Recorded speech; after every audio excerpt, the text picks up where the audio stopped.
10,000 views on a high school soccer blog, because that's how big it is in Jamaica. I saw that the market was big for high school soccer, so I would just upload it every day. I remember I used to walk in the towns in Jamaica, and people would just shout my name, and I was a little kid, so I'd be like, "What in the world is happening?" Grown people, it's crazy. All right, and we are back again, episode 39 of the Box to Box podcast. If you don't know who I am, my name is Jose Tejas. I'm the primary host of the show, and I am joined once again by a very special guest. I'll tee him up with a great intro here in just 1 second. But before I do, guys, if you haven't done so already, like the video down below, subscribe to the channel. The support really does go a long way, helps us get the word out, and helps us bring more fans in to the beautiful game here stateside.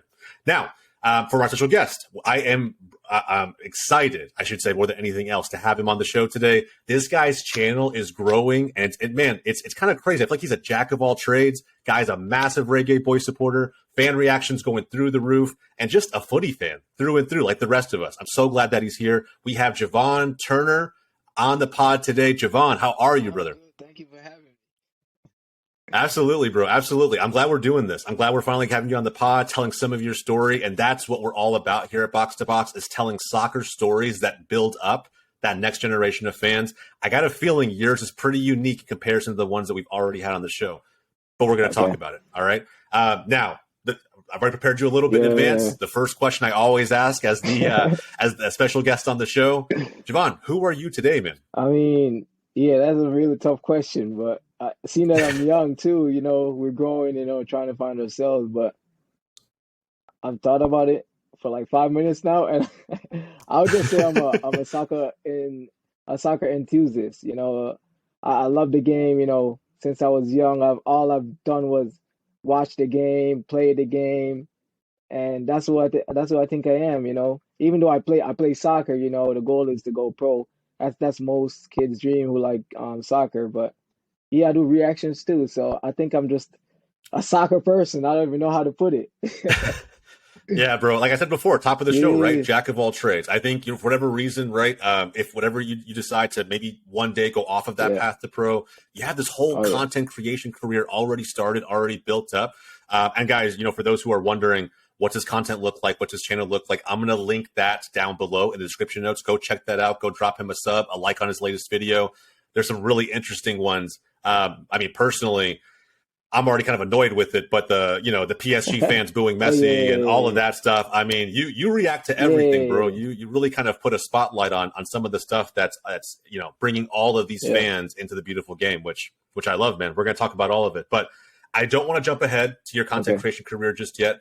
I really want to start at the beginning, right? So let's put your channel and your content creation career just aside for a little bit, and let's talk about you just as a fan and as a player, right? Because I imagine that most fans that I know probably played at some point, right, in their lives. That's how they got brought into the game, and then just started consuming as much content around football or soccer as much as they possibly could.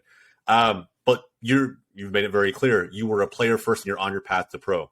What are your earliest memories of soccer? I mean, does your family really embrace the game as much as you do? Oh, definitely. My family does. My earliest memory of soccer, I don't know. I think it gotta be.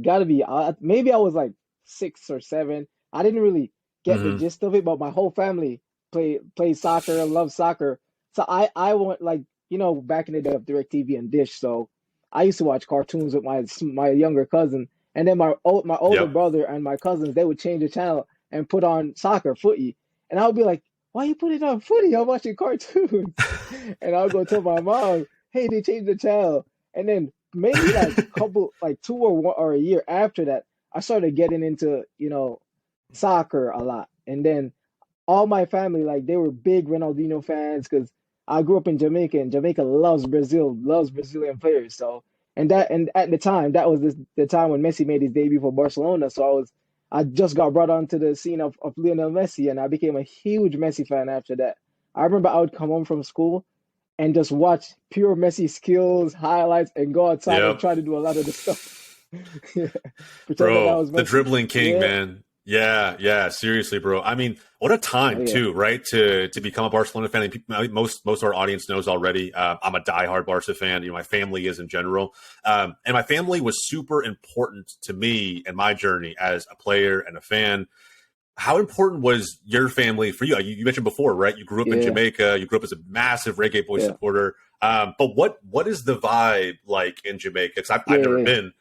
When it comes to this Oh game, yeah. right? I mean, is it accessible to Uh-huh. everybody? What are the fans like? Okay, so most people hear Jamaica and they think track and field, Usain Bolt, right? But the thing is, soccer is the number one sport in Jamaica, believe it or not. Even Usain himself wanted to be a professional soccer player. That's why after he retired, he tried to become pro in Yep. soccer, you know? So yeah, The Manchester United tryout, yeah, right? and he went to Australia too and Yeah. tried out. But yeah, in Jamaica, like it's crazy. It's like I can imagine it's maybe it's the same or maybe even Mexico maybe has more of a soccer tradition, you know. But Jamaica it's the same passion Hmm. if you look at it, right? But yeah, so I'm saying like even high school in Jamaica, high school soccer in Jamaica is huge. People won't even understand how huge it is. Soccer is streamed on national TV in from high school in Jamaica. It's crazy. Now Wow. I've seen like back in the day we never usually see like persons jump directly from high school soccer into the pro game, but now it's happening in Jamaica and it's crazy for me to think of. I've seen people back home, going straight from high school soccer to pro contracts like to John Richards. Maybe you can search him up after this. He's 17, just came out of high school, signed to Chelsea. Crazy. Yep. Wow. Signed to Chelsea, got his debut when like a week before the Mexico Jamaica game. It's crazy. But it's That's huge in insane, Jamaica, bro. man. It's huge. I totally believe it though. I Yeah. mean, I could definitely see it. From a player's standpoint, I'm really curious. Down in Jamaica, I mean, do players necessarily have to? I see so Yeah. many players who end up moving Uh-huh. abroad to bigger Yeah. clubs and getting signed. You mentioned right this Yeah. player who got signed to Chelsea. What's you're on this path to Hmm. pro, but you've moved to the Yeah. states. Is it possible to be on that path to pro as a player in Jamaica? What does that process look like? So yeah, it is possible. I would say it is more accessible in Jamaica, believe it or not. Hmm. Because No, I yeah, believe it compared to the because states, man. let me come into the stage, right? I noticed soccer here is more of a pay to play system, right? Which kind of, drowns it a little bit because there's so much talent here in the States. And a lot of times I've seen like teammates who I know here since I've been here, like some of them stopped playing because, the cost or whatever, but they're so good. But in Jamaica, it's like it's so accessible because there's a soccer field everywhere. You can just go onto a soccer field, not even soccer field in the streets. People play every day. You every day. It doesn't matter if you just came from school, you're gonna play. So you play with your friends and Yep. everybody, and then you can join the local clubs. And then the system because relegation or a relegation and moving up and stuff. Yeah, Promotion. promotion. It's Yeah. it's really easy. I remember I was playing for Downs FC. That's my community team, right? And we would make Okay. it to the final of like the championship to get promotion into the professional league, and we didn't make it. But that's how accessible it is in Jamaica. And anybody can play. We don't pay, as long as you can play, you play. That's how it is in Yeah. Jamaica. That Yeah, Bro, that's crazy. And like so we've talked about pay to play a lot on yeah, this show. Obviously, I don't think any creator who's ever been on the show before is a fan of yeah. it. I think in fact, I would say I think we even published a clip on Instagram earlier today where we had one of our previous guests who felt very adamantly that if players like Hmm. Benzema or Kylian Mbappe had grown up in the Yeah. US, they may not even have played the game because of Mm. how non-accessible it really is. When you moved to the States, and I think before the show you told me off screen that this was, circa Yeah. 2017. I mean, how much of a shock was that for you? Yeah. It was an eye opener. It was an eye opener. Yeah. It was an eye opener because Yeah. I'm not used to it. I remember I would search up like tryouts and you know just to go to the places, the clubs and play, and I would see the fees like $250 for a day tryout and how many people are going, and I'm like, wow, it's crazy. The difference is crazy. It Yeah, is. And you know what's even crazier, right? I mean, you're coming through the college soccer yeah, system. I came to that system, and I know a lot of coaches who coach at the college soccer level. And what's crazy about this whole pay to play model is that so many systems are built only to make money, not even to find the best yeah, talent, right? Especially in college soccer. Think of summer camps, for example. So every program has to run like an ID yeah, camp yeah, in the summer to, quote unquote, identify talent. But what it's really for is to, one, help pay some of the coach's salary, right? It's dependent on how many registrations they can get for that camp. And two, just fund some of the things they want to do throughout the year, whether it's travel or recruitment or anything else. But it's really to help fund the program, not always for the sake of bringing in players, right? Because if it was, you wouldn't put it behind a paywall. Yeah. You would try to find every way to make it free so that you guarantee that you get as many good players at your camps as you possibly can. But that's just not how it is. And it's really, honestly, bro, depressing. But at the same time, there's only so much that complaining will do, right? And I understand that. But I'm glad that you see it. It's a problem with how our country is really set up on the pay-to-play model. But anyway, man, going back to Jamaica, let's talk about a little bit the Reggae Boys, bro. They're playing better. They're coming off this 2-2 draw against Mexico. CONCACAF looks like it might be ripe for the taking. Who knows? What's it like being, I guess, a Jamaica national team supporter, right? But I would say now versus how it used to be. Because I remember the days when, there were always tough results for Mexico and U.S. to grind out, to go to Jamaica, pull out a win, and come back. But now you guys got some real ballers, man. You guys got Leon Bailey. You guys got... Bro, exactly, right? You guys have some real talent on the team now. So, like, what's it? I mean, we all saw the Reed goal against Mexico this past week. What's it like now being a Reggae Boy supporter? I don't know. Look how I'm smiling. I don't know, it's pure joy now. After '98, when we qualified for our first World Cup, Jamaica was buzzing, and then we had those years when things went downhill. We couldn't grind out. We couldn't get a result every time. We just losing. But now, recently, as I said before, there's a lot of players now from Jamaica who are going overseas directly from like high school or shortly after high school, and that's paving the way for us to get players out there. Like Leon Bailey, he was in Europe since he was 15 trying out for teams.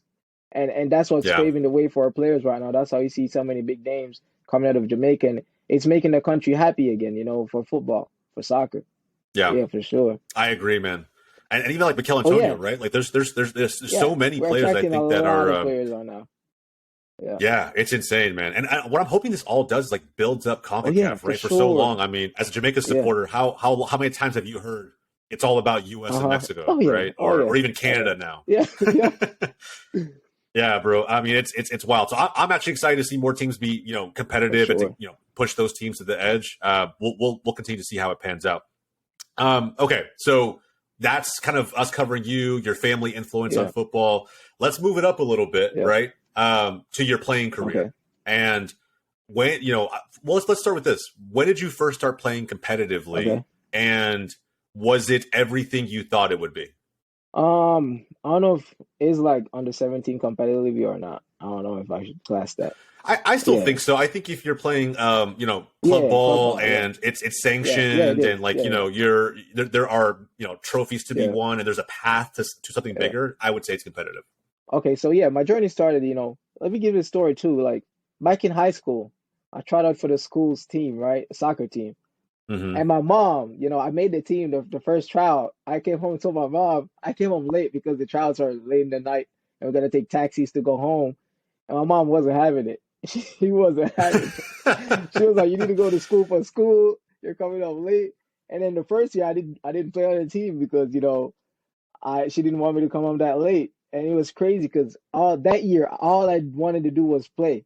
So I would just play with my friends or whatever. But after that, I started I told her like I could still go to school and still play soccer. At the time, we didn't have a lot of players from Jamaica who have made it pro like in Europe or whatever. So it's hard to show them somebody, that it can work. So what I did, I just convinced her and I started playing club before I played high school. And, I played for my local club. Then I played for a club near my school.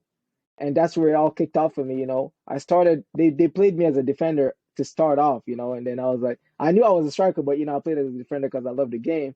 And I moved up to becoming a striker. And competitively, Jamaica is competitive, man. People won't even think about it because in Jamaica, it's a different ball game. It's like rough. It's very physical. It's rough. You got to know what you're doing. You got to think, you could walk off with a broken leg, But yeah, man, that's what pushed me, to say, I really like this and I want to become a professional or whatever. So even when I moved to the States now, as I said, I searched up teams that were close to me. I was living in Florida at the time.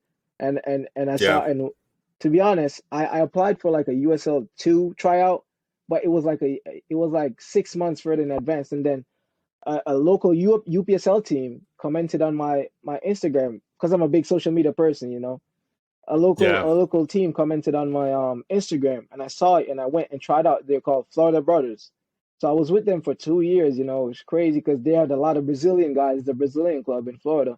And I even played with some ex-professionals that were high up, like playing in La Liga, the Brazilian national team. So that gave me a lot of good experiences too. And it's wicked, man. It's crazy. Wow, 2 years, Yeah, bro. I mean, that's basically its own kind of pro spell on its own. yeah. I mean, what were those 2 years Oh, it like? I was. mean, like Oh yeah, development yeah, yeah. wise and just Okay. living through It it. was brilliant, man. At the time when I was there, it's like everybody else was like on the older age, and there was like four of us young guys that were there, and we were put on the back burner, you know, because we were young, and they were making us, you know, develop and stuff. But after a while, you know, we Sure. started getting our chances, and we made it into the team and started playing well. And even the old guys, they definitely showed us the way, man. And they had so many experience that helped us. And then the next year, you know, we went on and won the UPSL in Florida, man, and it was crazy. And then we won. Is it? I don't remember what it's called. It's NSL. I don't remember if that's what it's called in Florida, but we won two championships that 1 year. So it was crazy. It was crazy for me. Yeah, Bro, wow. I mean, bro, that's insane. And so, you know what's crazy about that too? I think you need to feel really good about that because there's a lot of players that don't get that far. yeah. There's a lot of players, I mean, myself included. You know, I played 2 years of college ball and then injuries took over so Oh, much don't that talk I about wasn't even, injuries, man. yeah, man, I was just not even motivated anymore. I was like, that's it. I'm done. I'm moved to the business side.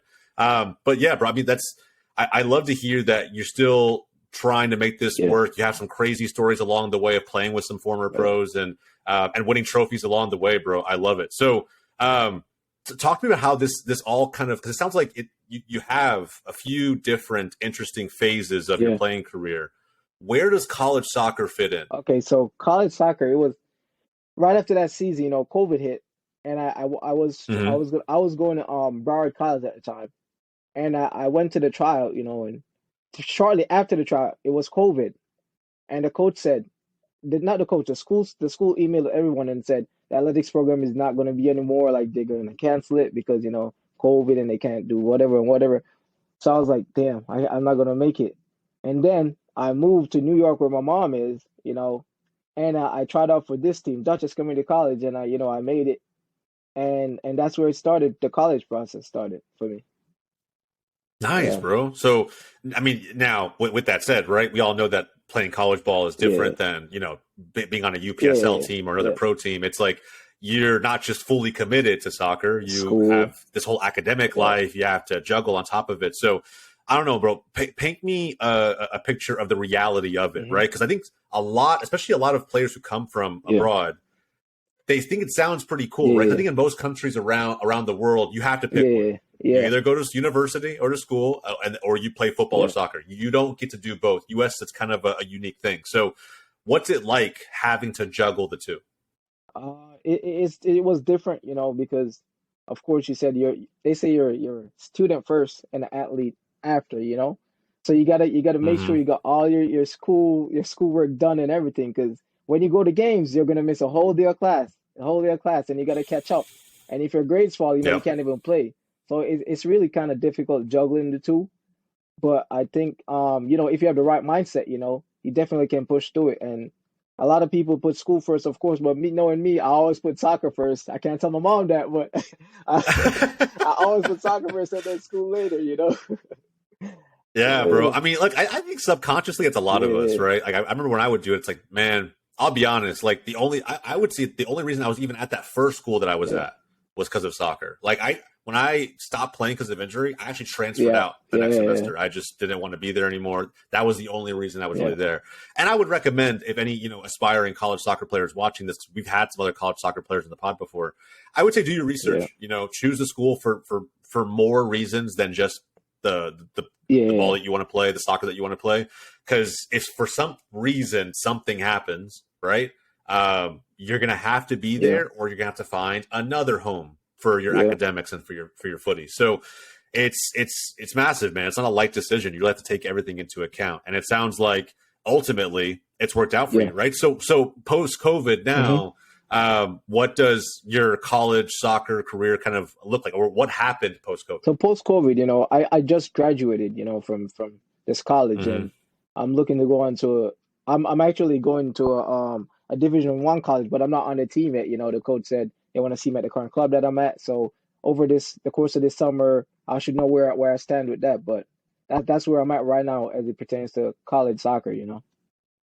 Bro, D1 Ooh, would be that's amazing. the goal. I think more importantly, man, you get a really, really strong Yeah. way of testing Yep. yourself and your ability. And then from there, I mean, bro, there's so many opportunities, whether they're here in the States or Yep. abroad, that That you is can really true. pursue as a pro. So keep going, man. Thank you. I love that. I love Thank you. that. Now, that's two of the key pillars, I think, with your Yeah. story, right? There's a third massive one. I still, in my mind, don't even know how you juggled Yeah. all of this all at once. But while you were playing, Yeah. right, while you were juggling Yeah. academics, you also at one point decided, hey, you know what? I'm going to start creating content, and I'm going to put a channel out there. I'm going to try and Yeah. grow it. I'm going to live on social media. So, bro, like where did the inspiration for the channel really come from? Funny story, you didn't know about this, but I started my YouTube back in Jamaica, back in high school. So yeah. I'm big on social media. I don't know why it's just in me. I don't know. I love social. For some reason, I'm just big on content creating.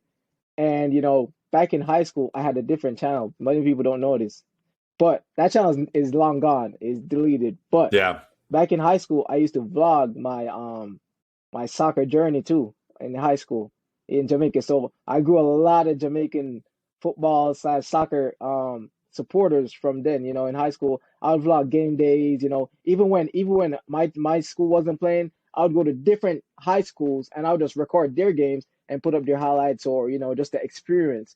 And I gained a lot of Jamaican supporters from that. And I grew my channel. I remember weeks in high school, I would get like 10,000 views on a high school soccer vlog because that's how big it is in Jamaica. I saw that the market was Yeah. big for high school soccer, so I would just upload it every day. I remember I used to walk in the towns in Jamaica and people just shout my name, and I was a little kid, so I'd be like, "What in the world is happening?" Grown people, it's Bro, crazy. that's But awesome. the sad story about that is, I lost my channel because young, I didn't know anything else happening. Champions League, I was like, "Oh, let me stream Champions League." So I streamed Champions League, right? I don't remember. I definitely was a Barcelona Champions League game. I streamed it, and I remember halfway through the game, my channel was gone. I was like, "What happened?" And no answer, no explanation. And I checked the email and my YouTube. I couldn't access YouTube, so I realized copyright definitely back in the day in YouTube, Yeah. And then I didn't create a channel after that. I was so depressed. I was like, "Yeah, content is not for me," And I stuck to soccer itself. And then how I got back into YouTube was COVID, COVID, Okay. COVID, nothing was going on really. Everybody was inside. And I was like, you know what? Maybe I can just create a YouTube channel again, So I created a YouTube channel. Well, I had the email and everything, but I didn't really upload videos onto it, like that. Yeah, I just Yeah. had 1 or 2 videos. And then I started, you know what, let me do reactions. So I started doing reactions. I started doing like when the game is played, I started reacting right after, giving my raw emotions because I'm very emotional about everything, And people just Yeah. laugh along with me and sometimes laugh at me because when Barcelona, I don't remember what game we got knocked out of. I don't know if it was the Liverpool game, but I was so Oh God, sad on bro, that YouTube because Liverpool it was game. right after the game and I was so pissed. And everybody was clowning me in the comment section, but they all liked it, and they subscribed. And I was like, yeah, maybe I could, continue the YouTube journey. So I started doing my reactions, even some vlogs, soccer journey and stuff. So yeah, that's how the YouTube started. Bro, I'm so glad you decided to keep, Yeah, get yeah, back into it, right? To keep the content yeah, going. It's crazy. You mentioned, the yeah, copyright thing, right? And it sounds like an easy thing to know yeah, yeah, now, right? But like back then, even just a few yeah, years ago, like there were so many brand new content creators who had no idea that like yeah, DMCA's or copyright was like infringement was like a yeah, thing. And whether it was like the music in your video or you showed a clip of yeah, something and it got pulled down or like whatever it may be, man, it's crazy. And it's, for that reason, right? My channel, it's all, revolving around these yeah, interviews specifically, but we very rarely show yeah, footage because of that yeah, reason. I'm so scared of just like a video getting pulled down or the channel getting pulled down. And on a separate note, what you mentioned there, right? The video that got your audience kind of yeah, back into it, the Champions League match. I think in that, if it was the yeah, Liverpool game, the second leg, I think I was I was with one of my best Uh-huh. friends, who's I mentioned before, coincidentally a Real Yeah. Madrid fan, and I'd never seen him more happy, bro. Like just that match was so in person. We were at a Yeah. bar in Seattle, just watching Yeah. it, and I had never walked out like so Yeah. upset. It was so tough, bro. I remember that, but we move, man. We move. Barcelona's been through Yeah. some ups and Yeah. downs. Well, bro. So you launched this Yeah. channel again Yeah. after Yeah. COVID. Now, even with that said, across these 3+ Yeah. years that you've been doing this on this next channel, your content has Yeah. It ranged has. Yeah. quite Yeah. a bit. So, for anybody who hasn't seen it before, give them a brief breakdown of how your content on this new channel kind of Yeah. started and where it's at today. I started reacting to like the games that happened like immediately after, to get my raw emotions of the games, and then I kind of transitioned into real life videos where I would vlog myself at my club and what I do as a club academy player, or things like that, and then I would do one-off reactions on highlights or players. And yeah, but that's just it. I would do just vlogs, and even at college I would vlog some preseason training session with some of my teammates, and that would just be my videos. But now recently, I started got injuries. You mentioned injuries, yeah. So I pulled my groin, and that's a tough injury because sometimes I feel like I'm better and then I would feel it after a game. So I pulled the groin and I was Yeah. out for like 2-3 months, and I was like, let me get onto the reactions. So I would upload reactions every single day, and it would grow my channel a little bit. I'm like, okay, I can get back to it. And then even Yeah. recently, I reacted to Kavara, Napoli number 77 from Georgia. Dude, That blew up. insane. That blew my channel up instantly, just 2 weeks ago, right? And I noticed I had a huge support from Georgian fans, because one thing I realized, people outside of the US right now wants to see persons from the United States viewpoint on soccer now. That wasn't a thing back then. Now, if you notice, most of the famous the popular reactions on YouTube, the title is American reacts to Lionel Messi, American reacts to Cristiano Ronaldo. Like, people want to see that now. People want to see what's the take is from American fans. So that kind of blew my channel up now. We're reacting to cover, Kavicha. And now I got like half my subscribers now are Georgians. It's crazy. From Wow. Europe, yeah, half my subscribers now are Georgians, and I'm just reacting to their culture and their footy. They're telling me to react to some of their legendary players back in the day and stuff, and it's crazy how it happened, man. Yeah, Yeah, bro. It's crazy how like one video will one video spark the idea for for the sure, next one, for right? sure. And The the comments will comments that help you come too. through will give you, Yeah, they give you the inspiration for the next yeah, one. So, you've had some of these interesting videos that have yeah. popped off, right? I don't know if you can think of this at the top of your head, but I'm really kind of curious. Is there a single Uh-huh, video? It doesn't have to be uh-huh. recent, but one that you remember where he's like, that video changed everything for my channel. Let me think. Um, Hold on, I gotta think for this one. Yeah, go ahead. Like, I would say one is the one of the recent ones from 2 weeks ago, and then the other one was definitely the one we talked about with Barcelona. Because I remember as soon as I uploaded it, I had like 300 views. Then it went to 500, and then I woke up the next day, it was 7,000. But it was just people just laughing at me because of the Barcelona story. Because I didn't expect us to. Oh, I remember what I did. Now I remember why people were clowning me. So you can see my hair, right? So I said, if Barcelona loses this second leg and drop out Oh of Champions yeah. League, I would cut my hair. That's what I said in the video. I now remember it. And we lost. So everybody come back to my channel and said, yo, you still have long hair. Why wouldn't you cut your hair? And when I reached 1,000 subscribers, I just cut my hair, went to the barbershop and cut it all off. And I remember that now. That's a point in my YouTube journey when, things popped off. That's what got me to my first 1,000 on this channel. Yeah. Bro, I love that, man. It's I mean, and your viewers and your audience will hold Of you course they accountable, will. They 100%. will. You And you I was make a just promise, joking they will too, hold you but they accountable. will hold you accountable. Won't you hit 1,000, right? You're Yeah, like, I was whatever, like, it's fine, okay, I'll do yeah, it. milestone.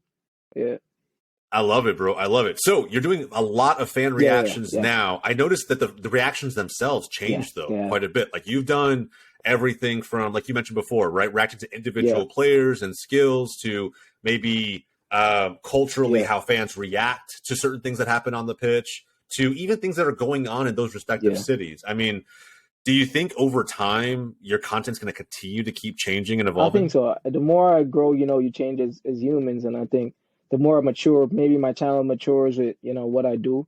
So I think over time, the channel is definitely going to keep on changing. What if I become professional? Of course, the content maybe changes. Maybe I can't say some of the stuff I say about certain teams, but you know what I mean? Like the content may Yeah, change. yeah, yeah, yeah. Yeah, Yeah, 100%, bro. And I think, that's yeah, natural. I'm actually kind of really curious to see as things, progress in your life, as you maybe land a pro yeah, contract or scale up your yeah, career, what you decide to bring this audience that you already yeah, have into, right? Deeper into what you do on a day-to-day basis. Personally, I would love to see game yeah. day Oh, vlogs. I think I game day was just vlogs about are to say that amazing. too. I'm thinking about even going to the next Jamaica game in New York with I think it's Guatemala against Guatemala. I'm not sure, but I'm definitely Yeah. going to that. Maybe bring some game day vlogs. I do have a little connect in the reggae boy scene, so I'll get my free tickets and stuff. So you know, Oh, bro, yeah, man, I'm jealous, yeah, man. I think either way, man, the more content you can pump out around that, yeah, just even that, whether it's game day vlogs or just giving someone a very yeah, personal view of how you see the game or anything in between, bro. I think fans yeah, love for that. I sure. think it's especially for for Yeah, me, it's always a very personal yeah, way of getting brought into a fan experience or a game hmm experience, man. I love it. Okay, so we got your content creation career nailed down. Now that we kind of covered briefly, sort of all three, I'm really curious, and this is where I really want to get your in depth yeah. opinion on just the game on this side of the world, Okay. because you're one of the few guests that we've had here on Box to Box where you've grown up in a country where footy is number Yeah, one or one of the top yeah, sports, and then you move to a country where that's not the yeah, case, right? So you've been here in the States long enough. Let me just ask, and you can take as long as yeah. you need with this response, but what do you think it will take hmm for America to embrace soccer the way that other countries hmm around the world embrace football? You know what I think? I've thought about this before. I think maybe winning the World Cup. Hear me out. I think that's what it would take for the whole country on its whole to wake up to, to the game soccer. But one thing I saw interesting, right? The recent World Cup Mm-hmm. with the final, I saw that basketball fans, American football fans, baseball fans, hockey fans, everybody was talking about the final, the World Cup final, because they were like, oh, you know what they like too? Because they say, oh, soccer, you only have one game, you wait for 90 minutes and one goal. I mean, you only score one goal. And then the World Cup final, they were like, oh, who is this guy Mbappe? They say Mbappe. They say, who is this guy Mbappe? He Yeah. scored four goals, and oh, that was the most interesting soccer game I've seen. So the more and more that they get exposure to it, like let's say the men's team won the World Cup, right? It's gonna be, they're gonna talk about it for months. It's gonna be all over the media. They're gonna get hyped up because they got hyped up for Mbappe, scoring four goals in the final. I think that's what it will really take for them to really pay attention. But definitely the Yeah. 2026 World Cup though, I think we're gonna get a lot more soccer fans in the United States gonna be interested because of the World Cup happening here. They're gonna see how big it is. They're gonna see the culture around it, and they're definitely gonna fall in love with it. Yeah, Yeah, I think so too. I think the 2026 World Cup is yeah, interesting because a couple things are going to happen, right? One is, we're locked in, yeah, right? All of North yeah, America is locked in for that one. Mexico, yeah. Canada, and US. There's going to be a ton of fans kind of bleeding into each other's Yep. countries, into each other's cultures, discovering parts of those people that we just don't really have access to. So there's that. But then you get like the people who are coming from abroad, right? From other countries to watch their hmm teams play. And you can argue that those fans are going to be, who knows, maybe educating our fan base a That's little true. bit. We're new. Our professional league is very new in comparison to theirs. There's a lot that we have to learn about what this game means culturally to other people in other countries. And so all of that combined with, like you said, I don't know if US wins in Yeah, yeah, yeah. 2026, right? I think this is probably the best generation of Players. Yeah, soccer players we've had in a long time. But if we make a deep run, yeah. right? I think being around for multiple knockout rounds in a World Cup, going deep into a competition like that, with the whole world hmm watching and one of the biggest countries in the world, I think that perfect Yep. storm is going to be enough, I would say, to take this game to another level. Now, I don't know if it's going to ever be bigger than the NFL, bigger than the hmm NBA. I would Yeah, love for it to yeah, be like right for up there sure. with those two. But I think that, like you said, I think you're right. I think you're spot on. I think it's going to take something very impressive at the world's biggest stage for the next generation of fans, the Yeah, casuals, if yeah, you yeah, will, here in yeah. America, to fully embrace the game. That is true. Now that you mentioned that, I remember even on social media when, it was USA v England. That created hype for non-soccer fans here in the United States because they're like, okay, the Europeans always say, oh, we're trash at soccer, and then when the game drew, the banter on social media was going on for like 2 weeks. None Yeah. soccer fans were defending the United States soccer team, saying that, oh, we're better than you guys. It's called soccer now, not football. It was crazy. So I think things like that, Yeah. they're interested in things like that. So just the drama of the World Cup and the drama, the story behind everything, that definitely is going to create some soccer fans here. I think so too, bro. And look, I have this actually hot take. I'm curious to see how you feel about it.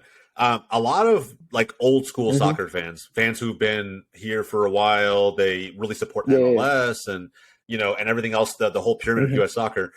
They believe that soccer won't really take off in a big way until these professional leagues that we have here in the States take off. I don't really believe that. I believe that as long as the game is growing, even if it's the Premier League becoming big here or La Liga becoming big here or whatever it may be, I think as long as the game is getting consumed in a way that's similar to basketball, American football, anything else, we're on the right path.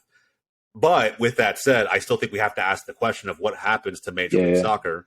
And right now it's kind of in this interesting state, right? I don't know if you heard about this. I think it came out as recently as yesterday, but there are rumors that the Apple TV deal is not as enticing to fans as they thought it was going to be. Like their projections are like pretty low to what they were telling the league when they first secured the rights to that deal. So I don't know. Do you think Major League Soccer really has a long runway ahead of it, or do you think that it's going to kind of see a lot of problems as it tries to grow? I'm not sure, I used to say, like, I think it's growing, right? Major League Soccer, I think it's growing based on the fact that we've seen young players now moving out of MLS and going to Europe in the big leagues, or we've seen like Ricky Puig straight out of Barcelona to the MLS, stuff like that.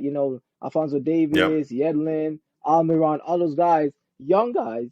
People used to have the stigma saying, "Oh, it's a retirement league," but now we're seeing young players going to Europe or young Europeans coming here. So that's what I think was growing the game. As a fan perspective, I think when Zlatan came here, that's the type of stuff you need, the energy. Because I'm telling you, American sports fans that are not soccer fans, they love the drama. They love stuff like They love it. I've seen a lot of basketball fans turn soccer fans over. What Zlatan did when LeBron sent him his jersey and he signed LeBron's jersey and sent it back to LeBron. A lot of people were interested in that. They were like, "Who's this Zlatan guy?" And then they saw Zlatan highlights and they were like, wow, because I consume a lot of soccer fan reactions too, even though I make the videos, I consume a lot of it. I like to see what other people think of the sport, Yeah. 100%, bro. I actually really agree with you. I think it needs more personalities, like, of course, right? Like the Zlatan Ibrahimovic. I mean, that move, by the way, was classic. It's like, any one of the 40 different Zlatan quotes where it feels the same way, right? Like he's bigger than the game almost. I also think, though, something you mentioned, right, about not being a retirement league. I think that's very interesting. I think some fans don't want us to become this, but I'm 100% okay with being a development league, being a farming league where we're known for being a hotbed of young talent that can then be shipped out overseas. It works for so many leagues and so many clubs around the world. You don't always have to be the Barcelonas, the Real Madrids, the Arsenals, the Manchester Uniteds. You can be a Benfica who is highly profitable and ships out, I feel like, a generational talent every year to another big club, and they rake in a bunch of cash for it. I'm okay with that. I think that's the next stepping stone of a league being sustainable, right? Actually having some real traction and potential around it. So I'm okay with that. I think most fans should be okay with that, but we'll continue to see how it all pans out. I mean, from your perspective, and this is, I know we're kind of running close to time here, but from your perspective, I want to bring that same question that I just asked you back to college soccer, because I've always felt that college soccer should feel a little more like college American football. Yeah, you know how it's almost like its own breed of fans, right? They're crazy. I mean, the environment at a home game for any college football game when they're in season, it's like insane. I'm wondering what it's going to take for college soccer games to feel like that, mainly because I know college students as a whole, especially the ones who are sports fans, they go to everything. as Yeah, far as yeah, I for know, sure, right? for Like when I sure. was in Yeah, college, yeah, yeah. a lot of my friends, they wouldn't go just to They football will, games. They would yeah, go to every game. basketball. They would go to Yeah, volleyball. They just want to support and yeah. yell, man. That's what they want. But there's this massive Hmm. gap, right? So I don't know. You being a Yeah. college soccer player, what do you think it would take for that to grow and get closer to what college football I is? think it would take what we discussed before, like soccer becoming huge here in the United States to rival like the likes of basketball and football. I think it starts at the top, you know. If the American fans are like, okay, soccer is good, let's watch soccer too, you know. Basketball is good, but let's watch soccer too. If it reaches that stage, I think it's like the domino effect. It definitely will improve the college soccer too. So I think more people would be interested to have the atmosphere around it. But I think definitely this 2026 World Cup, you're gonna see a shift in soccer fans here. I'm telling you, it's gonna be a different shift in the scenery. Yeah, I think so Yeah, too. I think it has to be, bro. If it's not, yeah, and I don't know how to think yeah, about that, it really has to be for a number of yeah, different reasons. Me personally, man, I'm actually saving up money now to try and like go to as yeah, many games across the yeah. three countries as I I'm trying. possibly can. I want to go to games in Yeah, Canada. I want to go to games in the yeah. US. I want to go to games in Mexico. I think it's going to be the best experience I probably ever had Facts. as a football fan. And yeah, man, I'm just completely ready for it. Before we wrap Yeah, up here, Javon, first off, I want to thank you again for coming on the pod, man. This was great. I feel like we got to learn a lot yeah, about you that maybe your audience or our audience didn't already know. But I'm really curious for your yeah. channel. What is next, Hmm. right? And maybe some of this has yet to be figured Yeah, out because you're still navigating your yeah. playing career. But what do you think is coming next for your channel? Hmm. I don't know, but in the immediate future, maybe more game vlogs, game day, get more of that scenery in, not just behind the computer reacting, maybe that. Or, Yeah. let's say my career pops off, as I said before, just my journey, I think there's some footballers out there, soccer players out there that vlog professionally, that vlog their journey or document their journey, like Matt Sheldon become elite, he's one of them from the United States where Oh, he yeah. does a 100%. huge content like that. So I think maybe that, or just going to the games and interacting with the fans and just the experience on this side of the world, because we have people in Europe and other parts of the world that do that already. So maybe stuff like this, on this side of the world for sure. Bro, I Yeah, love that, man. And look, regardless of what you do, we're obviously here at Box to Box and GOLZtv. We're very thank supportive. you. I think at the end of the day, man, your channel and your playing career, those should obviously be top Yeah, priorities for you. I think you're on a massive journey that's only getting started. You already have a few thousand subscribers yeah. strong, and I think you're going to keep growing and keep growing. Thank So, you. Appreciate look, that. man, we wish nothing but the best. Before we wrap up, is there anything or anyone that you want to give a shout out to? I mean, the shout out to my subscribers, shout out to y'all for dropping in every day, commenting, liking, clowning me sometimes, Shout out to y'all, man.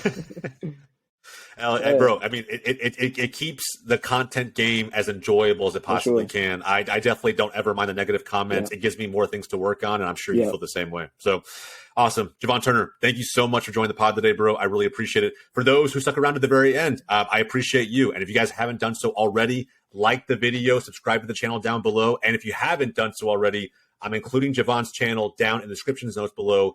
Go click on that link. Go sub to his channel. He's growing at a rapid rate. Plenty of more reactions coming. And like you heard him just say, maybe some yeah. match day vlogs coming too. We're definitely excited for it. For everybody here at Box to Box, thank you so much for joining the show today. We appreciate you. We'll see you guys next time.